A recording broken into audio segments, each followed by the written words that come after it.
welcome back to my YouTube channel. Balik lagi bersama aku di segmen Starbook bahas buku. Video kali ini aku bakal nge-review satu buku yang seperti di judul, yaitu Archipelagos. Nah, seperti di video sebelumnya, Archipelagos ini udah aku baca di bulan Januari.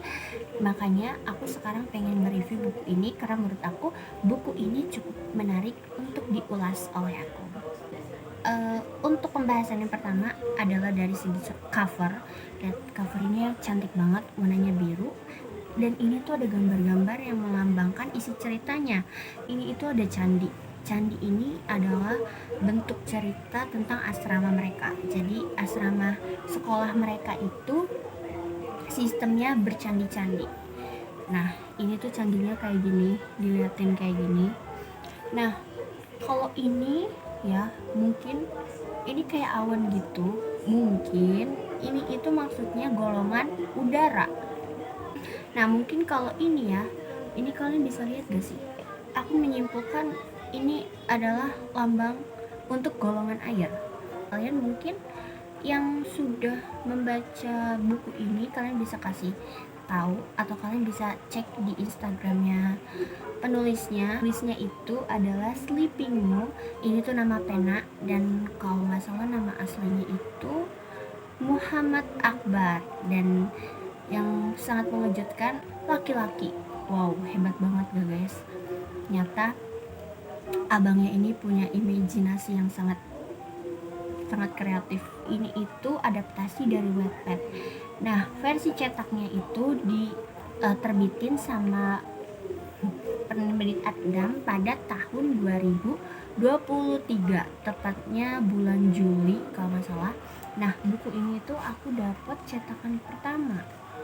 Setahu aku dapat cetakan pertama. Ya, aku dapat cetakan pertama. Cuma aku nggak dapat tanda tangannya karena aku nggak ikut PO. Karena singkatnya, sinopsis dari buku ini itu di Nusantara telah berdiri sebuah sekolah sihir yang letaknya di pulau tersembunyi di pusat segitiga Masalembo. Sekolah itu bernama Archipelagos. Archipelagos tersendiri bercerita tentang 7 anak dari dunia luar yang memiliki latar belakang yang berbeda-beda. Nah, di sekolah ini itu ada 7 golongan. Yang pertama adalah golongan penyihir api, penyihir udara, penyihir tanah, penyihir air, penyihir tanaman, penyihir binatang, sama penyihir senjata. 7 tokoh utama kita itu ada Nala, Bastian, Drio, Tandra, Ayu, Sanja, dan Leksan. Nah, mereka ini itu sebagian ada yang keturunan asli penyihir, ada yang nggak tahu kalau ternyata dia penyihir, terus ada yang tiba-tiba jadi penyihir. Ini adalah buku pertama. Buat kalian yang belum tahu, bukunya itu ada 3 seri sejauh ini. Kalian bisa lihat di Wattpad-nya Sleeping Mo. Di situ udah ada season 1, season 2, dan season 3. Nah, versi cetaknya itu baru ada season 1. Jadi di sini itu baru awal mula mereka ketemu dan dimana mereka bisa sekolah di sini. Nah, mereka ini itu pas di dunia luar itu mendapat surat yang membawanya ke Archipelagos. Di sini itu kita dikasih tahu dari sudut pandangnya Nala. Jadi dia itu dapat surat setelah ayahnya meninggal kalau ternyata dia itu didaftarin di sekolah sihir. Nah, terus pembantu ayahnya itu nyaranin Nala buat sekolah di sana biar dia enggak keganggu sama bibinya yang punya ambisi kuat buat nguasain harta warisannya ayahnya Nala. Penasaran hasil, dia mutusin buat ikut ke kapal selam itu. Nah, dari sana mereka baru tahu kalau sekolah mereka itu ada di bawah laut. Nah, di bab pertama ini kita dikasih lihat gimana suasana di sekolah penyihir, gimana adatnya di sana tuh masih kental, terus banyak mitos-mitos yang ternyata itu dibawa ke dunia sihir. Langsung aja masuk ke kelebihan buku.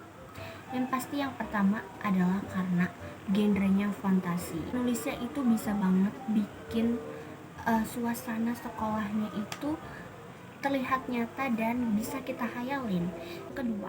Yang kedua banyak banget mitos-mitos Indonesia kayak kota Saranjana, kota Wentira itu masuk di buku ini. Atau penjelasan singkat tentang kota-kota gaib ini.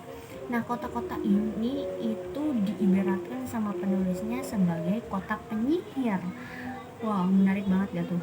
Yang ketiga adalah budaya yang kental. Jadi seragamnya itu ngikutin di dunia luar gitu. Mereka pakai baju batik, nenun, dan aku suka banget gimana karakternya membawakan latar belakang mereka dari suku yang berbeda-beda, bahasa yang berbeda-beda. Dan selanjutnya itu alur ceritanya yang cepat. Nah, selama 308 halaman di bab-bab pertama itu kita disajikan gimana keadaan di sekolah, sistem pemberian nama golongan, terus sistem asrama, candi, gimana mereka belajar.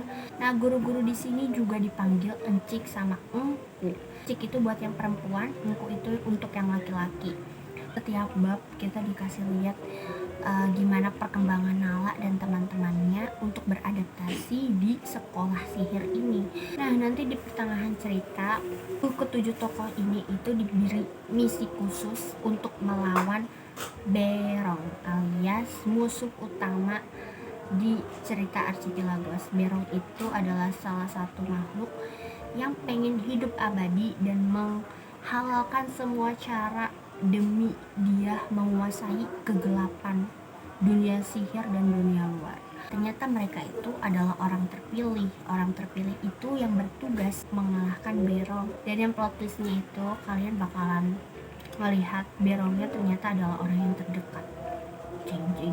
Itu adalah beberapa kelebihan dari buku ini, karena yang jelas banget aku suka banget dari penulis mengangkat mitos-mitos atau makhluk-makhluk mitologi dari Indonesia di buku ini. Kekurangan buku ini itu menurut aku alurnya terlalu terburu-buru, jadi kita nggak bisa melihat dari sudut pandang tokoh yang lain, pengembangan kekuatan mereka atau gimana cara mereka memandang sekolah penyihir ini. Beberapa halaman itu yang typo, tapi nggak apa-apa, itu masih bisa ditoleransi karena menurut aku wajar lah ya. Tapi semoga kedepannya penerbitnya bisa lebih teliti lagi kalau ada typo-typo kayak gitu. Nah, di buku yang pertama ini emang nggak banyak kita diceritain dari sudut pandang orang lain, alisan dari 7 tokoh utama kita. Tapi di sini itu lebih gimana dilihatin proses mereka mengendalikan kekuatan mereka sendiri-sendiri. Menurut aku buku ini tuh udah bagus banget. Cerita yang diangkat itu menarik banget, dan kalau kalian pengen tahu gimana perkembangan tokoh-tokoh mereka, kalian bisa baca season kedua dan season ketiganya di Wattpad. Itu masih hangat banget karena yang ketiganya itu baru ongoing, kalau yang kedua itu udah tamat, dan yang ke satu pastinya udah jadi buku.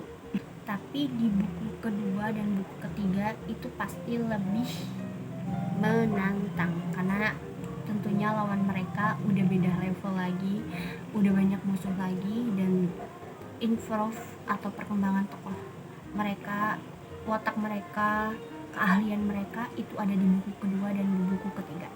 Nah, buat teman-teman yang pengen penasaran mau baca buku ini, kalian bisa baca di Wattpadnya Sleeping Mo, karena di situ setahu aku kayaknya masih lengkap di partnya. Tapi kalau kalian pengen ngoleksi bukunya, kalian wajib banget beli buku ini karena covernya cantik banget. Ini adalah salah satu koleksi pertama novel fantasi aku, jadi kalian jangan lewatkan untuk membaca buku ini. Oke deh guys, sekian itu aja review dari aku. Maaf kalau misalnya masih banyak kata-kata yang berlibat, jujur aja ya, ini tuh ngerekord udah 32 menit. Jadi sampai jumpa di review berikutnya. Bye bye.